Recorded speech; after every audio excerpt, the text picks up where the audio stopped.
I'd like to welcome back to the stage David Dix and Rafael Casal.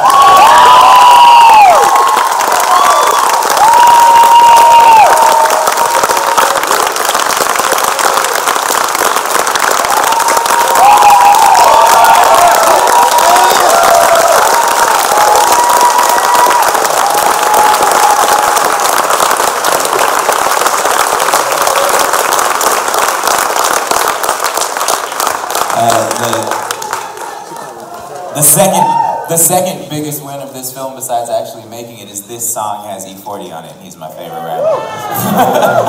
We got to do a song with 40. That happened actually the last day of editing. We've been asking him for this song for a long time. He never came, and we were printing the final edit, and he sent his verse.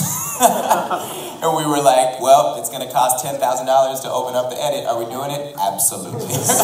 Sitting at my house trying to mix the song on my headphones, send it into Paramount, like, place this at the end, please. So I just want to start kind of simply, like, what was the genesis of the project? Because you guys, you know, were writers on it. Were you always intending to star in it? Where did it come from? Yes, the prompt was, it's got to have verse, it's going to be about Oakland, and it's going to star us, because we didn't know if anyone else would ever put us in a movie, so. Yeah, it started, the process started about 9 years ago. Jess and Keith Calder, the producers on the project with us, reached out to me via YouTube from a poetry video that I had online, and said, hey, we think this kind of language would work really well in film. Are you at all interested in writing film? I was like, yeah, I'm interested. It's not exactly a normal question that slides in your DMs, you know? So we were like, yeah, sure. You know, we kept talking about it for a while, and we started collaborating, and then I was supposed to do this show in DC with them for the opening of one of their other films, and I couldn't make it. And I was like, well, you know, my friend David is there. He's a really good rapper. He's not going to do a poem for you, but I'll probably spit some poems.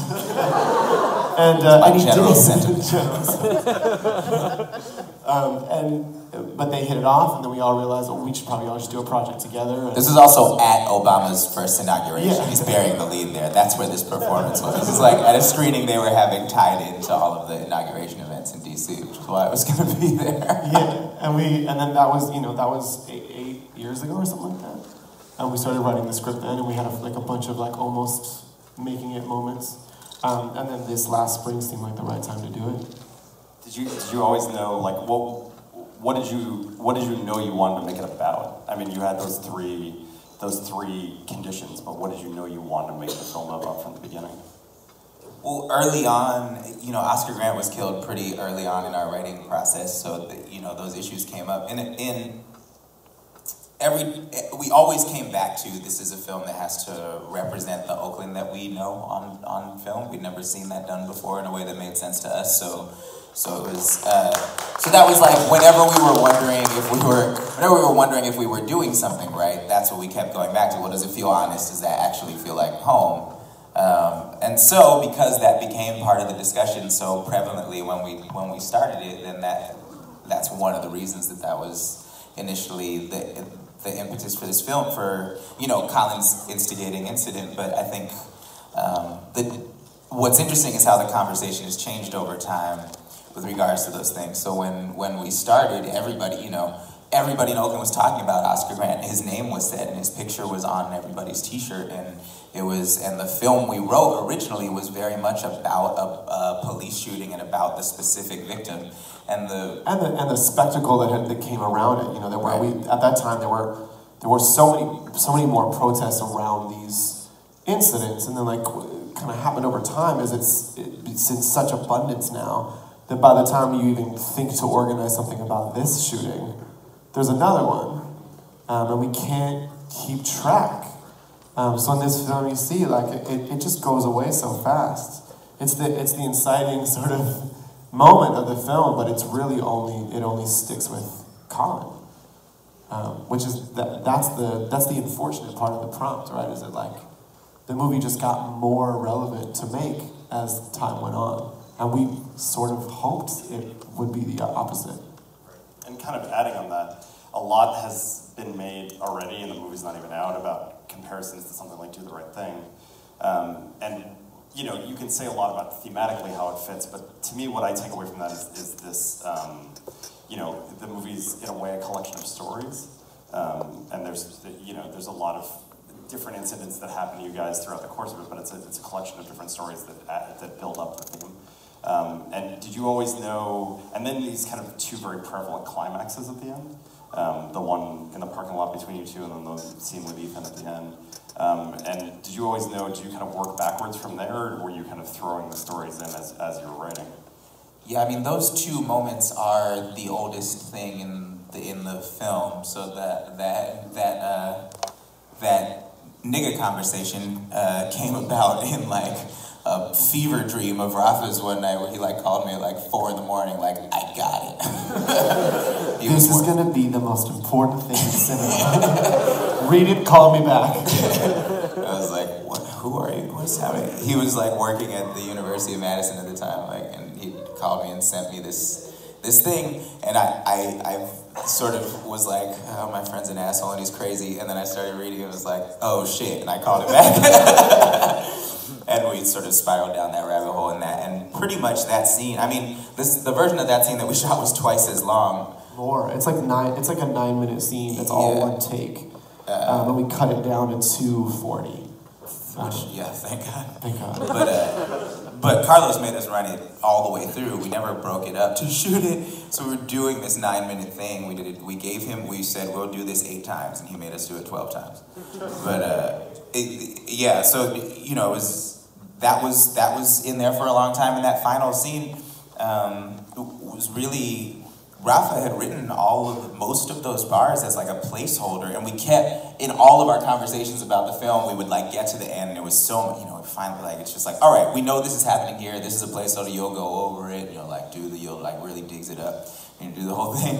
And we got like a week away from shooting it, and I read the thing probably for real for the first time in years, and I was like, this shit's really good, man. I don't think I'm gonna change any of this. All I want to do is add like 4 bars right here in the middle just because I have a rhythmic idea I wanted to try out. But other than that writing has pretty much stayed the same for 7 years or something like that. So yes, we were sort of working our way back. We knew that those two things were in the film, so how do we justify those moments in a comedy? Yeah. And then when did Carlos get involved? How did that kind of come about? Carlos really got suckered into this. Yeah, it was a trick. Yeah, Jess and Keith, our producers, flew to New York to sit with me and see if there was any way to make this film happen. We sort of started talking about it last year at the beginning of March, and our only chance to shoot it was 22 days in June. It's the only 22 days that Diggs had open in his schedule to do a long shoot like that. And we had a draft of the script that was 3 years old. And so they were sitting down and they were like, is there any world where this can happen in that amount of time? I was like, yeah. And they were like, well, do you want to direct, or is there somebody that you'd want to direct? And I was like, well, we've never even done that amount of acting before in the film. We'll start there. We're going to produce it. We're writing it. But let's bring on a director that we trust. And Carlos was waiting in a cafe like a block away to meet with me for something totally unrelated for the Bars program in New York. Bars. There's bars alums here. Bars alum are here. And y'all better be turning into some submissions next week. And Carlos was waiting to talk to us about that project, and I was just like, well, why don't we just come and we'll go sit down with Carlos and see if he wants to do it. And we just like left the restaurant and went and like landed on Carlos and just like sat down next to him, and my first words to him were, hey man, you want to direct this movie we're doing? And he just said yes, without any context of what the film was about. And we pitched it to him. I pitched it to him on the way to the train. And he read the old draft later that night, and then I think 2 days later we were in LA doing rewrites for the next month. It's amazing because he has such an assured hand of direction for a first feature, for somebody who just kind of jumped on it with no, Yeah, you got to give it up to Robbie Baumgartner, who's here. Our DP is here. Robbie? Yeah. Where's Robbie at? Robbie shot the shit out of this movie. I don't know, you can speak on that relationship better than we can, but I feel like, so many of I would drop in on their conversations sometimes, and it's Robbie pretty much being like, well, that's not really possible, and Carlos being like, yeah, but this is how we have to do it, and Robbie going, oh, fucking okay, all right, go. Like, hang this shit up there, let's roll.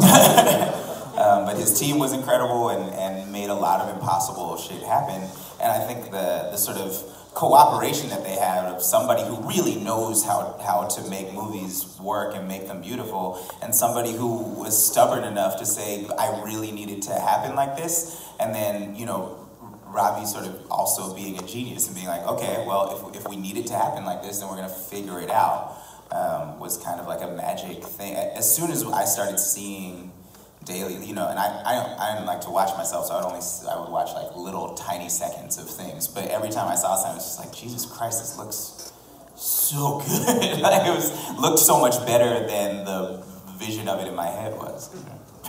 I'm gonna open it up to the audience, but before I do, I just want to ask you guys: are you gonna keep making more movies? Or are you gonna keep making more movies with Verse? We're not even friends anymore. It's over. This is a contractual obligation. Yeah. Once we're done with this press tour, I'll never show movies. I put coffee in my whiskey, guys. I am done. Like, all right, let's open it up. Anybody got a question? Right here. Just a quickie. I love the film, and also the explanation of Blindspotting by the lady student in there. But how did you folks see Blindspotting in the movie itself? What were the intricacies there, and what was the blind spot that you saw? So I'll repeat it just for the back of the room. The question was about, there's the explanation of blind spotting in the script, but how do you see, like, what are the other incidents and intricacies of blind spotting that are contained within the film? Well, so everybody in the film is dealing with a blind spot, right? Everyone's sort of struggling with both how they see and how they are seen. So that's kind of the problematic thing that raises its head in almost all of the relationships, right? And Janina and Collins is a really clear one of that, right? And Collin asks her the question at the end, like, when you look at me now, do you just see the fight? And she can't answer no. You know, do you always see the fight first? And she can't answer no to that, which is it breaks his heart, you know, because he hopes, he wants, he's trying so hard to outrun that thing, and he knows that the rest of the world sees him like that. And here's the person who he loves the most, who's been trying to change the most for, and she can't unsee that, and that is like a devastating thing. For Collin, right? And so there are other versions of that relationship popping up all over the film, and you know, Miles and Collin's relationship diverges because of how other people are seeing them, because the outside world is telling them something different than they know to be true, and they've never had to really sit down and process that before and figure out where they stand in everyone else's blind spots. You know, so this idea of blind spotting, I think, comes up in a number of different ways, and that's why I think it took a long time for us to actually pull the trigger on calling the film. We were looking for another title, but that explanation ended up summing up so many of the things that happened in it that it ended up being a title. Right here. Hi. What's up, Dutch Poet? How you doing? This is a quintessentially hip-hop film. I see white folks in the audience to know this. Talk a little... Or black folks who don't listen to hip-hop. Everybody waiting for the Bronx, it's good. Like me. You talk about, like a little bit about using, like, hip-hop as a vehicle and for talking, just, you know, bringing this narrative and, like, how in this particular time we seem to be moving away from hip-hop, and then you bring this back to talk about musicality, talk about interpretation in this way. You talk a little bit about the decision-making around that. So the question was about the decision-making around using hip-hop as a vehicle to tell this narrative. Well, I think for us, we were really interested in trying to, if you're from the Bay, or if you've ever been from the Bay, you know that the way we use language is sort of very important to us. And it's not just in the music. The music is an expression, is a popularized expression of the way that people speak all the time. Where there's constantly like new language being introduced. There's a certain bounce and a certain rhythm to the way that people talk. And we were trying to figure out a way to capture that in a way that felt natural. So like people are speaking in verse all the time out there, but it's just the way that we talk. And we're both so fascinated by, you know, the regional differences in speech and sort of the beauty with which slang is introduced into the world, and sort of the virtuosity of that, and how what sort of an impressive thing it is. If we were studying it in college, it would be like really upper level shit, but it just happens on the street, right? And so, so like that scene, the sort of baseline scene where Cuddy drives up and they have the deal for the boat, right? Is it's brilliant. I agree. You're welcome. But that was how we wanted to introduce heightened language in this thing, was as Miles and Collin are not aspiring rappers. They have no musical inclination at all. Poetry, metaphor, is how they deal with shit. It's how they make sense of big ideas, which is how most of us do it, actually. When you can't, when something takes too many words to explain directly, you come up with a metaphor for it. That's what blindspotting is. It's also like a stacking. There's a stacking going on throughout the film, right? There's a lot of very literal moments where verse is being used, and there's ones that are a little bit more subtle, like the entire barbershop, the beauty salon scene rhymes, the whole thing. That slang scene is all heightened language, and all of those are informing how Collin can get to the point at the end, right? That's where Miles introduces this idea that if you make things sound pretty, it's easier to process. And the salesmanship that Miles is doing is selling an idea to a room full of people, right? And so when the movie starts, you got Miles and Collin just kind of freestyling with not a ton of tact. And then this building blocks process comes along to finally get to that point at the end, right? So we're watching hip hop do what it does in real time. You take the shit from your life, you find a way to package it in a way that people will listen to you, in a way that your audience can understand you, and you execute it at the proper time. You know what I mean? Like, that's hip hop as a genre of music, as a dance form, all that can evolve. But the way in which we communicate, the way in which we take things from our lives, from our struggles and controversies and dilemmas and whatever, and package them in a way that we can get it out to other people so they can identify with it. To me, that's the most hip hop shit about the film. Yeah. And Philly is a poetry town. What up? Put that on the DVD. But Philly's a poetry town like Oakland is a poetry town, you know what I'm saying? So if your kids here grow up, we grew up going to poetry slams like you go to basketball games, you know what I'm saying? So it's like it's in the blood of the place, and because of, the reason you teach poetry to kids, we both came up through Youth Speaks, the reason you do that is because no one gives a fuck what a kid has to say unless you make it sound pretty. So like, Miles' advice that Collin takes to heart, make it sound pretty, is the bounce of it. Like that's the realest shit. That's Mark Bamuti Joseph. That's our mentor teaching us that at 14 years old, you know what I'm saying? I'm gonna go up here. Yeah, right there. The scene of the police when you discovered that it was a police officer that shot the young man. I think that was very, very important to the whole entire film, with the message that you were giving across. What made you come to that decision to do that in that way, with the rap and so forth? You're talking about the final scene with Collin? Yeah, right. With the police in the basement. What brought you to that scene? That was sort of always the prompt. We knew that we wanted Collin to end up in front of sort of the phantom, right? The looming sort of the embodiment of the looming paranoia, and to have this release moment that is not the expectation, right? And I think because we knew that, the whole film was reverse engineered from there. But we're rappers, we're poets, and so our gun is our language.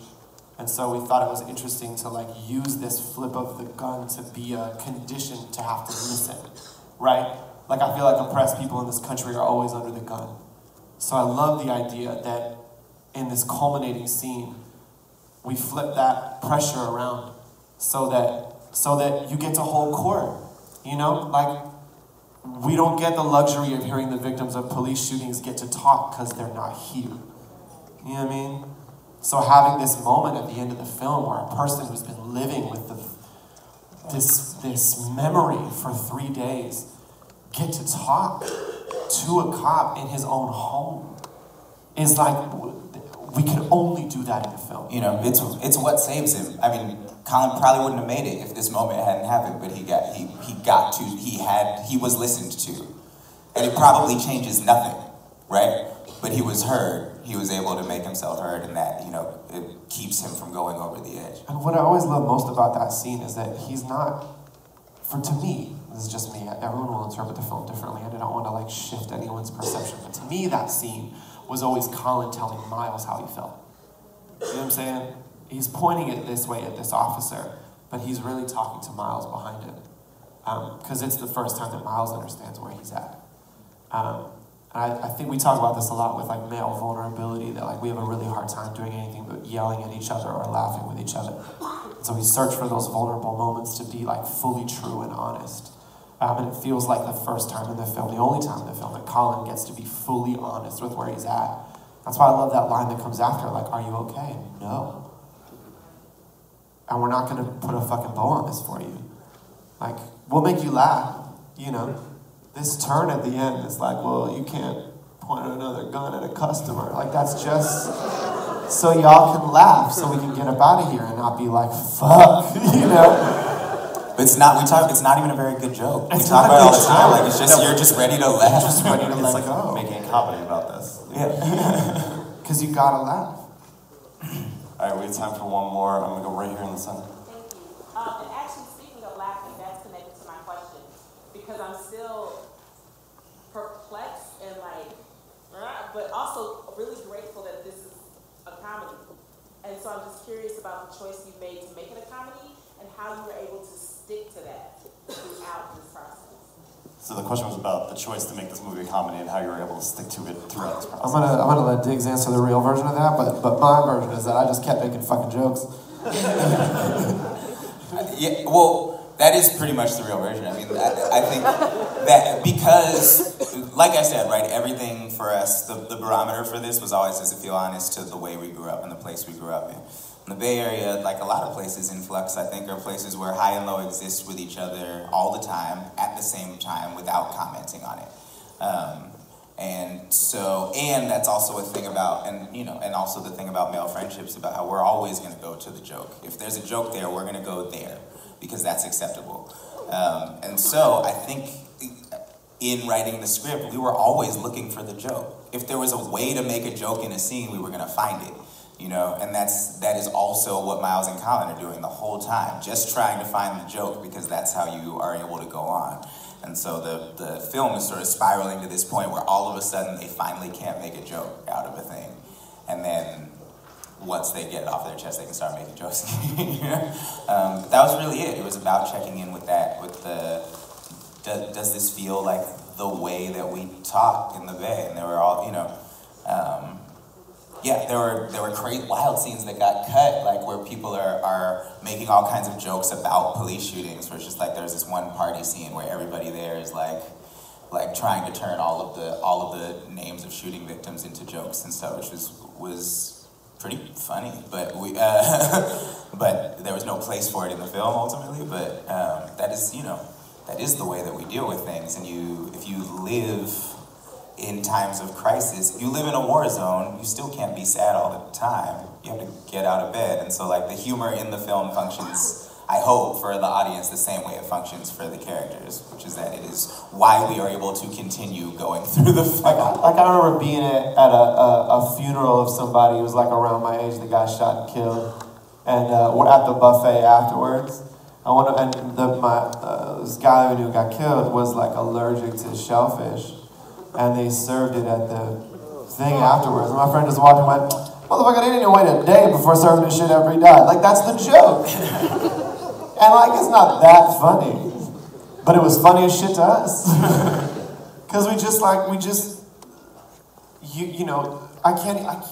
must have been like 10 to 15 people that were killed by gun violence in my circle by the time I was like 23. By the fifth one, you gotta come up with something, you know? You get numb if you can't joke, if you can't talk, if you can't have any kind of exchange about it. And so I think humor and sadness are forever paired, right? I think the last time we said, humor is just sadness plus time, or tragedy plus time, right? But the reality is we don't have the fucking time to wait for it to be funny later. It needs to be funny now, because that's the medicine, and that's just where we're at. So the humor happens on top of the sadness, and we made sure to do that in the film. Well, I think we're gonna wrap it up, but when's it come out? We gotta tell everyone. July 20th, and then July 27th wide. Yeah. So tell everyone you know, come see it. Yeah. Thank you guys so much. Thank you guys so much.